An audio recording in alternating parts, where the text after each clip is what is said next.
Okay, Robert, welcome to Black and White Photography. It's great to have you on the show. Folks, I think you're going to see some great photographs, and he's got a little bit of he's really, they're so technically beautiful and just beautiful generally. We're going to have to find out how Robert shot these photographs. Robert's in Colorado, Denver, Colorado, if I'm correct. Is that right, Robert? Yes, that's correct. Okay, super. So give us a little bit of your bio. How long ago did you start photographing? And I'm assuming you still work a lot in black and white, but if you work in color, that's okay. There's nothing wrong with color photography. So a little bit of your bio. How long ago did you start? Were you a photographer? Jim, I've been at it for probably more than 4 decades. Wow. And I've had some good fortune. I've photographed probably 5 out of 7 days every week. I'm a photographic generalist. I take my camera with me wherever I go, photograph quite a bit in color, but I've learned how to do black and white. It took me a while to look at a scene and to ascertain if it would look good in black and white.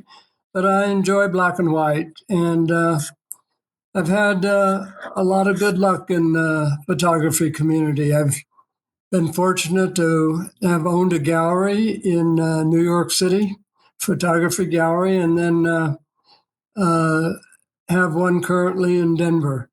And so I've seen a lot of good work, had good fortune to work with a lot of excellent photographers, and it's been a good journey. Well, after 4 decades, and that's about how long I've been in it, as I begin to think, yeah, it's about 4 decades. We've come through a real transition, haven't we? Oh, yeah. And it's ongoing. Yes, it is ongoing. So with the AI, I don't do any de novo work with AI, but sometimes I'll ask AI to merge 3 or 4 of my images that I've had difficulty merging, and it does pretty well at that. But I just dabble in AI a bit. Yeah, that's how I feel. I dabble in it. I don't want it to get away. Although it certainly is part of the creative process now with the new Lightroom plugins. I mean, it's almost difficult to fail, isn't it? Yeah. So anyway, Robert, what I'd like to do is take a look at some of your photographs, and for the equipment nerds out there, and we certainly have those, what type of camera have you been using recently? Well, I don't use something that's terribly expensive. I like the Leica cameras and the low-end Leica cameras. The lenses on the Leica are really very, very good. So for years, my go-to camera was a Leica Deluxe 7, maybe cost a little over $1,000, and now a Leica Deluxe 8. If I need more lens, I'll use a Sony. That'll have a zoom, quite a large zoom, and those are the 2 that I use predominantly at the present time. Super. Okay. Well, with that equipment, and Leica's always a good equipment, but it just goes to show you to do beautiful photographs. You certainly don't have to spend a lot of money, do you?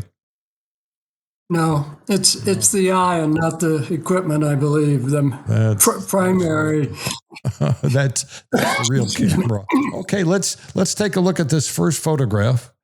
For those just listening in on the podcast, this is a beautiful rendition of garlic, and it almost looks like a sculpture. It almost looks like it ought to be someplace. I get to Paris a lot, and it ought to be on one of the pedestals someplace. So, Robert, describe this photograph and what you were attempting to achieve here, which you certainly have, and and generally speaking, how you shot it. Did you shoot this in a studio or where did you do this at? Well, you're going to be underwhelmed when I tell you how I shot this. So we have a small farm in Nebraska, and my partner, she's a great gardener. So not to be left out of the scene, I started farming garlic. And these are hardneck garlic. You plant them in the fall, harvest them about this time of the year. And then once they're out of the ground, you let them dry and for a week or two, cure, as they say. And then they're ready to go. So these are hardneck garlic pulled out of my garden at a farm in Nebraska.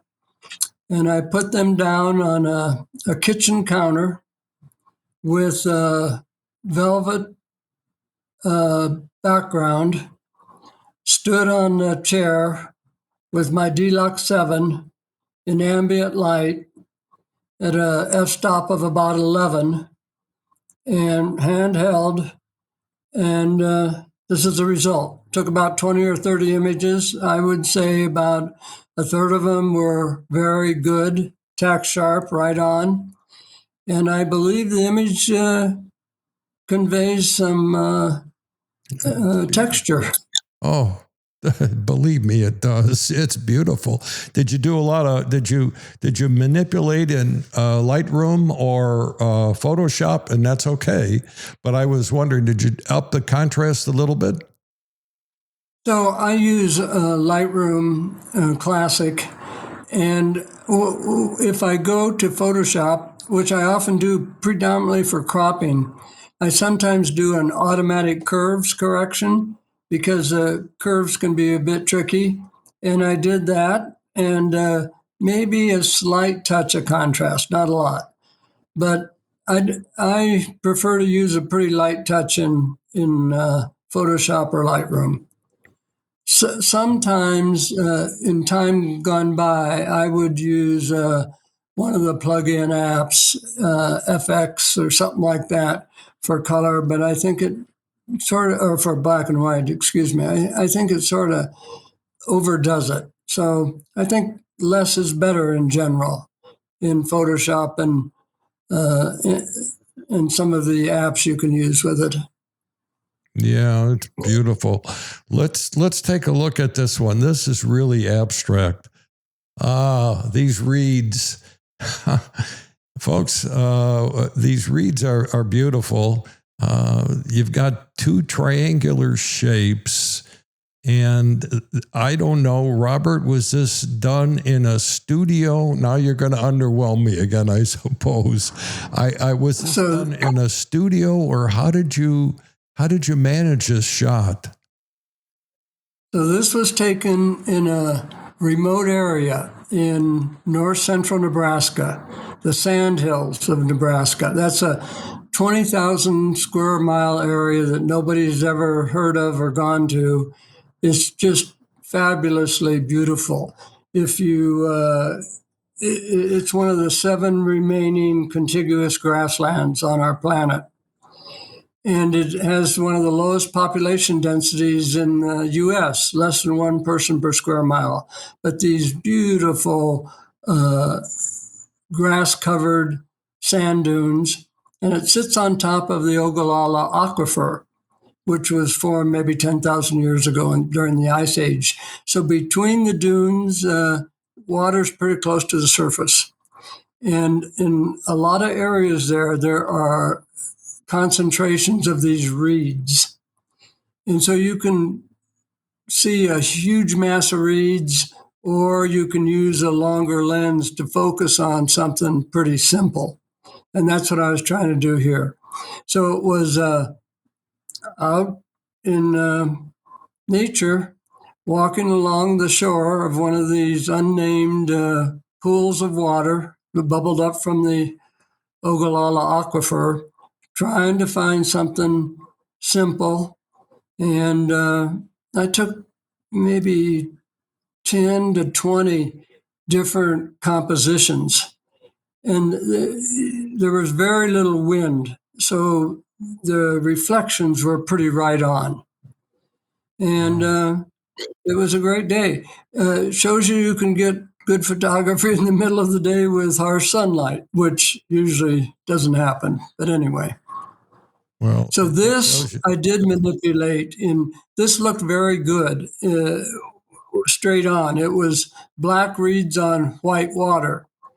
But when I was in Lightroom, I went to Photoshop and I inverted it. So you got white reeds on black water. They both look fabulous, but this looks just a little bit better to me. It looks great. I think some as part of the conversation. As long as you bring your camera with you, there's a photograph out there somewhere, isn't there? Now there is. You can always find something. Now the dandelion shot.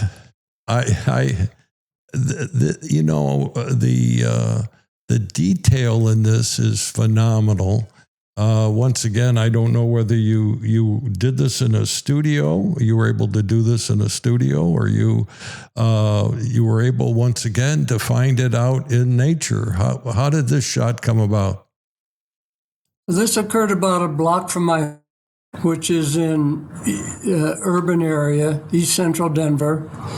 Each morning I walk our dog, 12-year-old Weimaraner, and I got about a block from home, and it was dandelion season, and there was one particular large dandelion a couple feet from the sidewalk, and I sat there and took maybe 5 images. And this was taken with the Sony RX10 with the lens extended a bit. And usually when you extend the lens on those, it isn't quite as sharp with those telephotos, but this turned out really sharp, and I was really pleased with it. So, walking the dog a block from home, a little bit of magic can happen occasionally. Well, you're not kidding. And the background, did you have to do anything to eliminate the background at all? Nothing. No, I had to move around a bit. So I'm always aware of the background when you're doing close-ups of flowers or other things, because the background can occasionally be very distracting.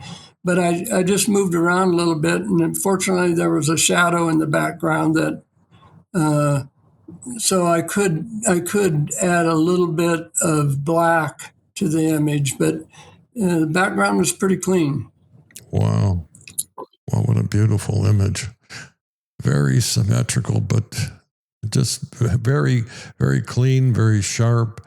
Water lilies. I'm in Traverse City, Michigan. We have a lot of water lilies, and I did a whole portfolio on water lilies.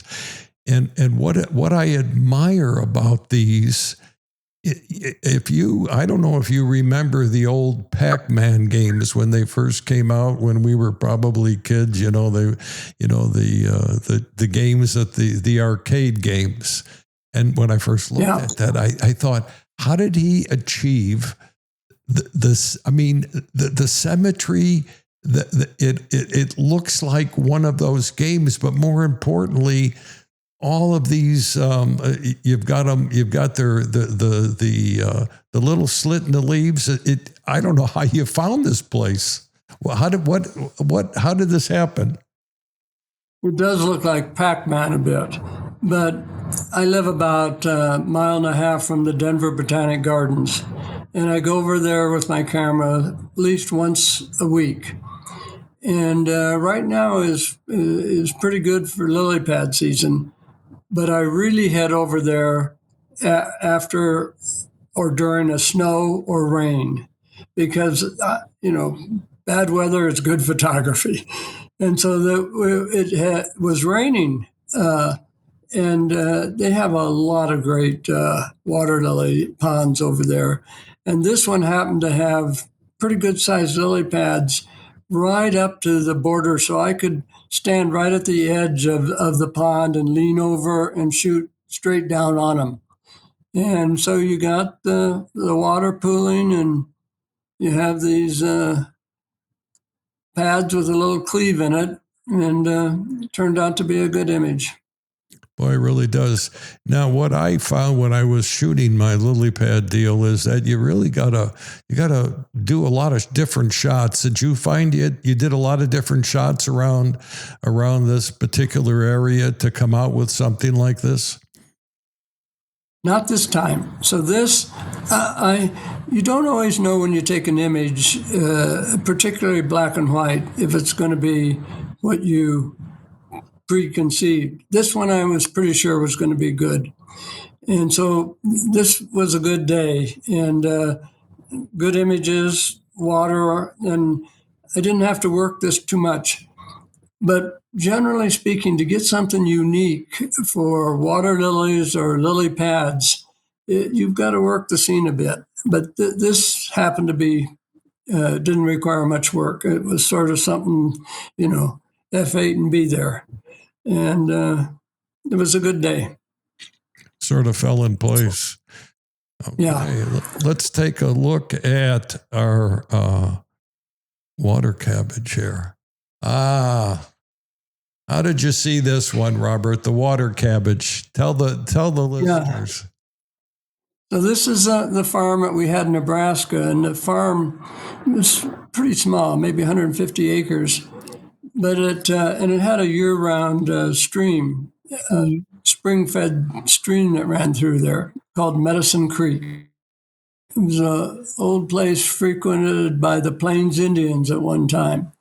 I used to go out every morning before sunrise and walk along the creek. And every visit, both sides of the creek, you could find something unique. So I was walking along and found this. I didn't know what it was, to be honest with you, but it had this great texture to it. And so I had the Leica bent over and shot a couple shots, and this is what came out of it. Dumb luck, but, being out. Yeah, the lighting's good. It's a beautiful photograph. And it's just cabbage, right? It's just a cabbage Well, leaf. I have to be honest, I'm not sure what it was. So when I went to, I showed it to an extension agent, and he said, "You got me there."